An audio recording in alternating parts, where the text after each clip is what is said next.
लेते सुधांशु जी, अखिलेश जी का कहना यह है कि सबसे बड़ा खतरा इस देश को यदि है तो वो संघ के परिवार से खतरा है इस देश को। और पार्टी के तमाम नेताओं का नाम वो नहीं ले रहे हैं, लेकिन आप भी जानते हैं, हम भी जानते हैं जिनकी तरफ वो इशारा कर रहे हैं, जो परिवारवाद में क्या गिनती में नहीं आते। सुधांशु जी,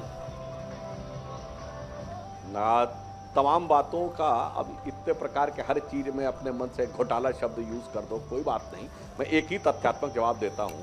आप पता नहीं कौन सी माफी की बात कर रहे हैं कि भाजपा ने माफी मांगी, मगर राफेल के मामले में सर्वोच्च न्यायालय के बारे में टिप्पणी करने पर कि चौकीदार चोर बोल दिया है, न्यायालय से लिखित माफी राहुल गांधी ने मांगी और तब वो आपके पार्टी के राष्ट्रीय अध्यक्ष थे। बस एक, बाकी आप जो अपना आरोप लगाते रहना वो लगाते रहिए। संघ परिवार कितना बड़ा खतरा है, मैं याद दिलाना चाहता हूं, पंडित जवाहरलाल नेहरू ने 1962 के युद्ध के समय, चीन के समय भारत उस संघ की जिस संघ पर प्रतिबंध लगाया गया था, उस संघ पर जिस पे महात्मा गांधी जी की हत्या के बाद उनके पदाधिकारियों पे क्या क्या जुल्म हुए थे, उस संघ ने इतनी मदद की कि नेहरू जी ने भूरी भूरी प्रशंसा करके 1963 गणतंत्र दिवस की परेड में शामिल किया। वह संघ परिवार देश के लिए घातक है। महात्मा गांधी जिसके वर्धा शिविर में 1936 में गए और जातिवाद से कैसे निपट रहा है, वो उसकी उन्होंने उस बिंदु की प्रशंसा की, वह संघ देश के लिए घातक है। 1965 के युद्ध के समय लाल बहादुर शास्त्री जी ने जिस समय सर्वदलीय बैठक में उस समय सरसंघ चालक गुरु गोलवालकर जी को भी विचार विमर्श के लिए बुलाया, वह संघ घातक है। विवेकानंद रॉक के उद्घाटन के समय इंदिरा गांधी जी ने 1983 में जब संघ के पदाधिकारियों के साथ मंच भी शेयर किया और वीर सावरकर के लिए डाक टिकट भी जारी किया, वह घातक है। और पीवी नरसिम्हा राव जी के लिए तो आप ही लोग बोलते थे कि इनका तो संघ से इतना नजदीकी रिश्ता है कि आप लोग मजाक में कहते थे कि धोती के नीचे तो हाफ पैंट है। समस्या जानते क्या हुई? संघ घातक तब हुआ जब घातक वामपंथी विचारधारा आपके दिमाग में भर गई और राहुल जी और सोनिया जी का दौर आया तो राम काल्पनिक हो गए, हिंदू आतंकवादी हो गया और तब से आपको संघ घातक नजर आने लगा। वरना इससे पहले ऐसी, मैं शब्द कठोर यूज कर रहा हूं, मूर्खतापूर्ण नीतियां कांग्रेस पार्टी में नहीं थी। मैं पुनः कहना चाहता हूं, वामपंथियों का उपयोग करना जानते थे कांग्रेस के नेता, नेहरू जी से लेके इंदिरा जी से लेके और पीवी नरसिम्हा राव तक। अब कैसे यूज हुआ जा सकता है वो राहुल जी और सोनिया जी के जमाने में दिखाई पड़ रहा है। तो अपने नेताओं की सीख ले लें कि कौन कितना घातक था और कौन कितना राष्ट्रभक्त था। सारी की सारी बात दूध का दूध पानी का पानी हो जाएगा। मगर फिर भी मैं कहता हूं, छोड़िए, आज देश का स्वतंत्रता दिवस है। मीनाक्षी जी जवाब 75 साल हमने पूरे किए हैं। 75 साल में, हाँ एक लाइन में बात कह दूं जी बात पूरी कर लें। योगदान को भी मानते हैं। मैं आपसे ऑन रिकॉर्ड कह रहा हूं, नेहरू जी ने भी कई अच्छे काम किए। उन्होंने आईआईटीज की स्थापना की, बोकारो राउरकेला के स्टील प्लांट्स बनाए, भाखरा नंगल डैम बनाया। इसे ईमानदारी से स्वीकार करिए, परंतु जो गलती हुई वो स्वीकार करिए। जब नेहरू प्रधानमंत्री बने तो चीन हमारा पड़ोसी नहीं था। मैं पुनः कह रहा हूं, चीन हमारा पड़ोसी नहीं था, तिब्बत हमारा पड़ोसी था। तिब्बत चीन का है कोई नहीं मान रहा था।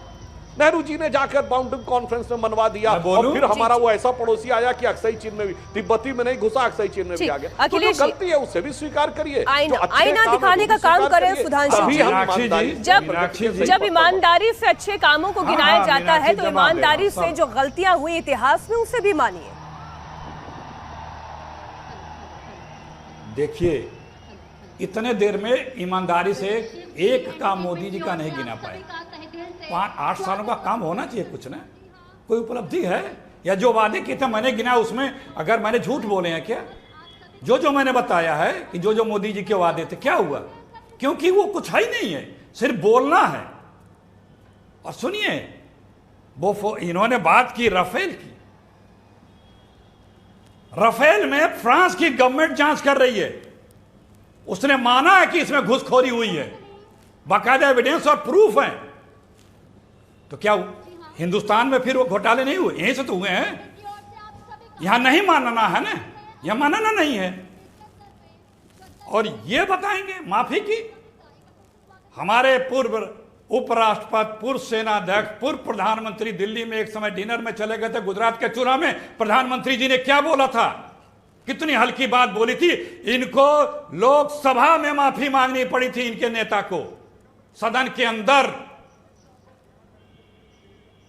और ये बोलते हैं राम काल्पनिक। अरे इनके 2004 के मैनिफेस्टो में है। कब सदन में माफी मांगी? उठा के देखिए पेज नंबर 64 पे कि राम सेतु जो है वो हमारा बनाएंगे इसको। इनके जो है कब सदन में मोदी जी ने सीताजी को इनके मंत्री लोग राज्यसभा में अखिलेश जी कंडेम कर रहे हैं। सुधांशु जी आप पहले उस मुद्दे पर आ जाएं।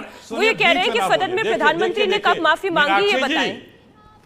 अरे मीनाक्षी जी अरे भाई प्रधानमंत्री आप कह रहे हैं हमारे नेता ने सदन में माफी मांगी, कब माफी मांगी भाई? कुछ मत बोलते चले आइए, बताइए किस प्रकरण में, किस डेट में? अरे जेटली जी ने कार्रवाई में रिकॉर्डेड होता है ना, बताइए जेटली जी ने कब माफी? हाँ लोकसभा में है, वीडियो है।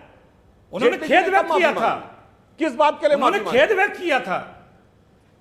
किस बात के लिए? लोकसभा में जब मोदी जी ने कहा था कि तो हमारे गुजरात चुनाव में उन्होंने खेद व्यक्त किया था। पार्लियामेंट बहुत समय तक नहीं चली थी, उन्होंने खेद व्यक्त किया था। सुनिए प्लीज, बीच में न बोलिए, सुनाई नहीं दे रहा जब दो लोग बोल रहे। तो देखिए, और ये राम की बात करते हैं। इनके मंत्री राज्यसभा में बोले सीता काल्पनिक है। इनके मंत्री यूपी के वो बोलते हैं कि क्या बोले रामचंद्र जी के बारे में, कैसे पैदा हुए, हम नहीं दोहरा सकते। इनके बंगाल का प्रदेश अध्यक्ष बंगाल चुनाव में प्रोग्रामों में 1 हफ्ते तक बोलता रहा राम भगवान नहीं है, वो अवतार नहीं है। आरएसएस भी नहीं मानती भगवान, उनको अवतार कोई नहीं मानती। पत्रकारों ने पूछा, एंकर ने पूछा इसी तरह टीवी डिबेट में, तो फिर क्या है? उन्होंने कहा वो जो है राजा है। तो अयोध्या में क्या बन रहा है? उसका महल बन रहा है। एक और इनके बिहार के नेता ने भगवान राम के बारे में। अब आते हैं आरएसएस पे। इनके चाहे गोलवरकर जी हो, चाहे सावरकर जी हो, चाहे वो बंगाल वाले जो बीजेपी भाजपा के पहले जनसंघ के अध्यक्ष, मुस्लिम लीग में जो मुख्यमंत्री थे, वो एक तिरंगा लिए हाथ में दिखा दीजिए ना। अंग्रेजों से जब देश लड़ रहा था तो ये क्या कर रहे थे, किसी को बताने का हो सकता है? ये तो बड़ा अच्छा हुआ इधर कुछ दिनों में, क्योंकि 2014 के पहले कांग्रेस की और सारी सरकारों ने इस देश को यही बताया था, ये देश यही जानता था कि इस देश को आजाद कराने में हर कोई लड़ा था।